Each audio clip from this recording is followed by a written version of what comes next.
kembali lagi ke my YouTube channel. Jadi kali ini Aku mau sharing tentang perjalanan aku promil. Di sini tuh kayak aku merangkum semua promil yang udah aku lakukan, terus kendala yang aku alami pada saat melakukan promil tersebut.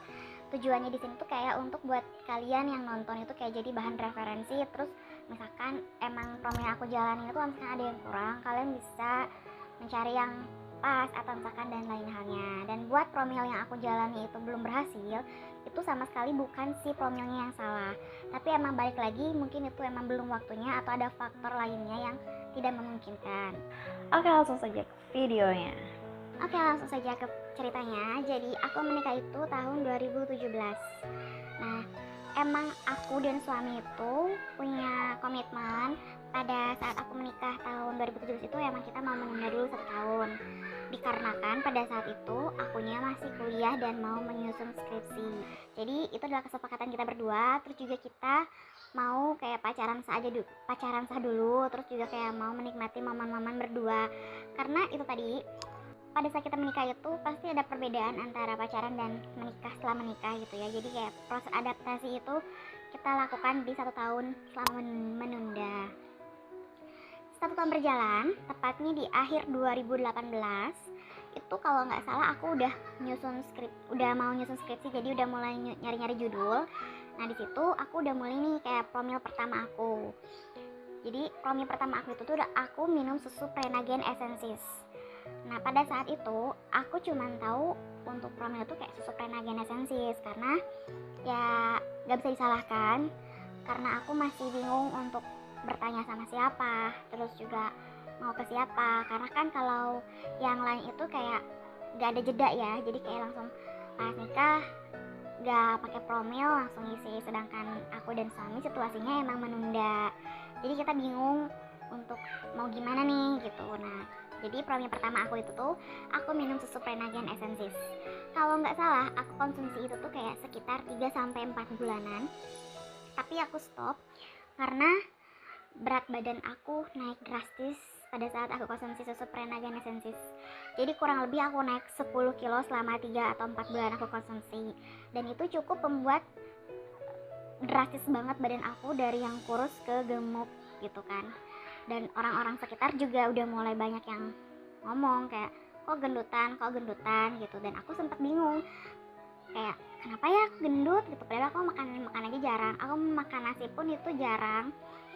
Tapi emang pada saat konsumsi susu promil itu kayak nafsu makan aku tuh bertambah. Jadi meskipun aku makan nasi cuma sekali, itu bisa nambah 2 atau 3 kali gitu kan. Belum lagi kayak pinginnya tuh ngemil.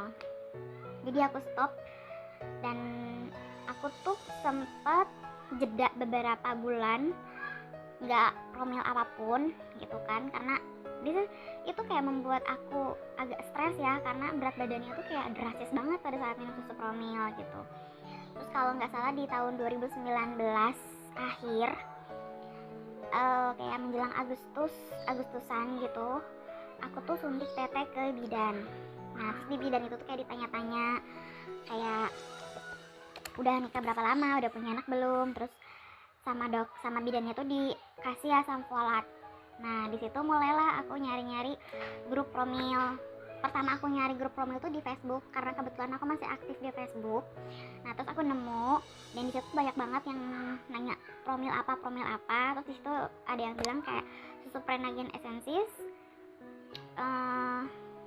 asam folat, dan Ever E atau Natur E. Nah di situ aku konsumsi 1,5 bulan.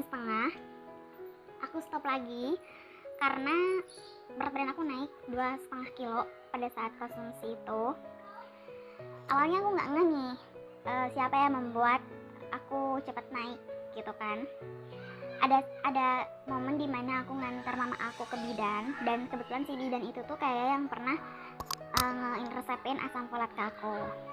Terus aku nanya gitu kan, apa sih yang ngebuat aku tiap minum ini naiknya drastis. Terus kata si bidannya tuh iya, asam folat itu emang bisa bikin nafsu makan bertambah, dan mungkin si badan aku itu kayak metabolisme tubuhnya tuh lambat, atau kayak bisa dibilang kayak proses tubuh aku untuk mencerna makanan itu lambat.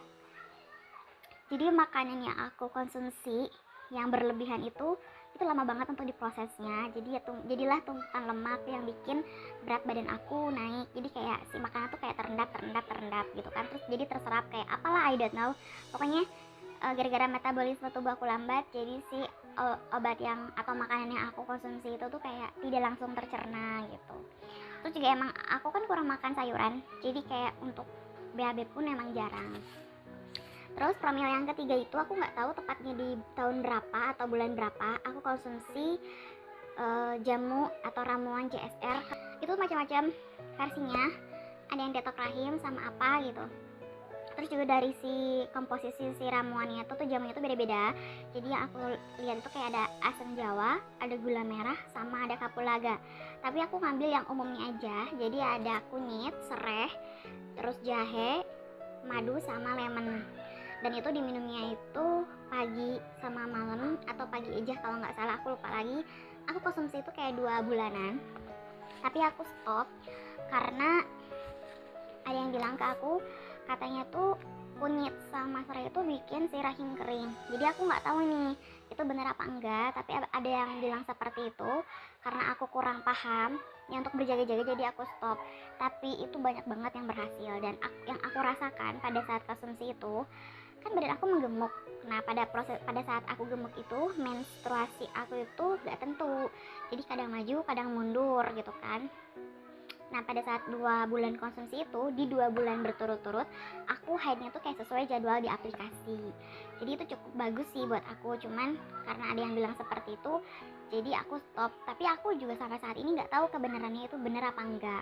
Tapi aku banyak kayak sharing, kayak banyak yang aku nonton di YouTube itu banyak juga yang berhasil. Jadi tuh balik lagi,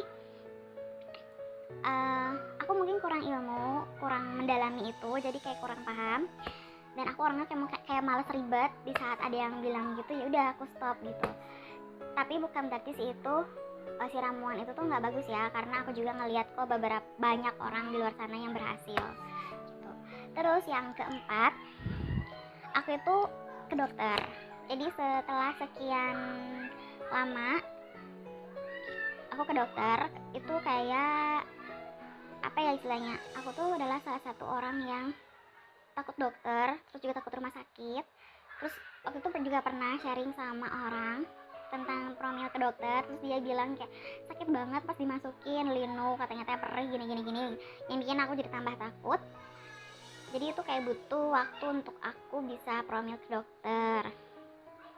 Nah kenapa sih sampai aku mau ke dokter itu, ada orang yang celetukan ngomong gak enak gitu.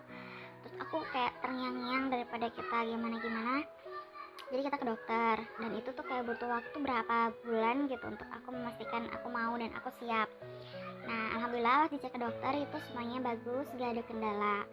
Cuman emang masalahnya itu berat badan aku kelebihan atau overweight apa gitu ya, jadi disaranin untuk diet. Tapi aku nggak langsung diet sih, kemarin sempat bandel juga gitu kan. Nah terus promil ke-5 itu aku pijit perut, itu juga dari tetangga aku. Aku berapa kali pijit perut sih, kayak ada 4 kali pijit perut gitu.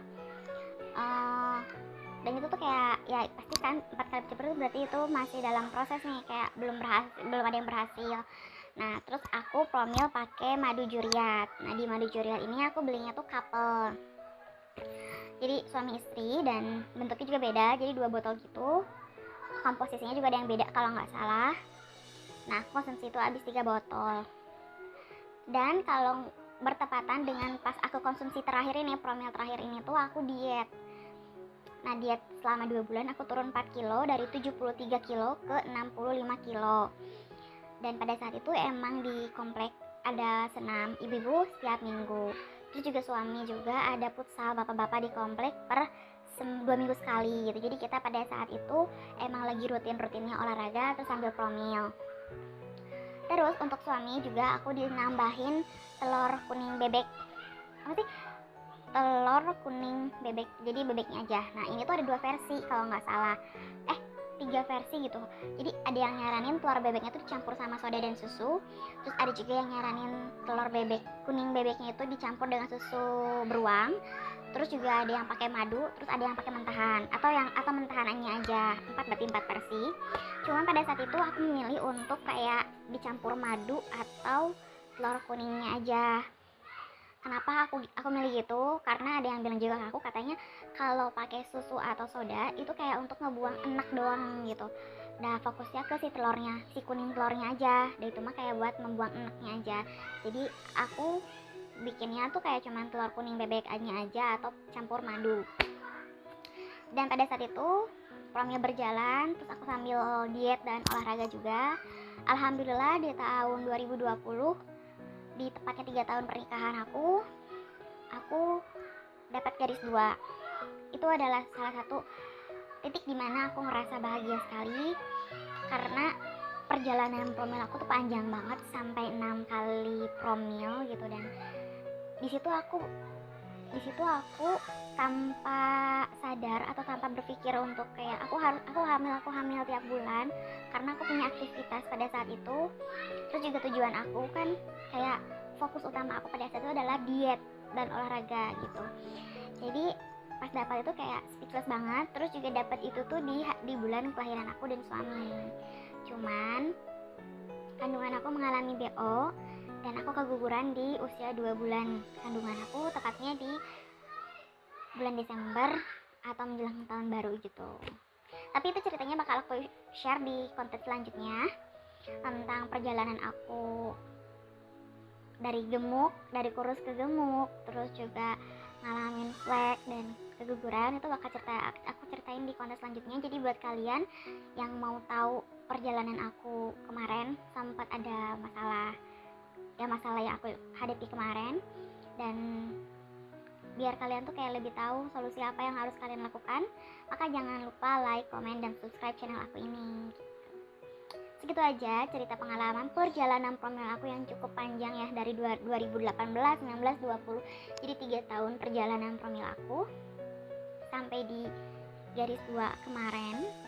Dan itu cukup membuktikan sama orang-orang yang kayak berkata kayak, siapa sih yang gitu kan. Terus nah, kita bisa membuktikan kalau kita dua-duanya sehat, kita baik-baik aja. Dan maybe itu belum waktunya aja, atau ya faktor lainnya gitu. Jangan menyalahkan satu pihak atau dua pihak, tapi namanya punya baby adalah itu ada hadiah atau karunia dari Allah. Jadi balik lagi, itu semua ada atas kehendak Allah.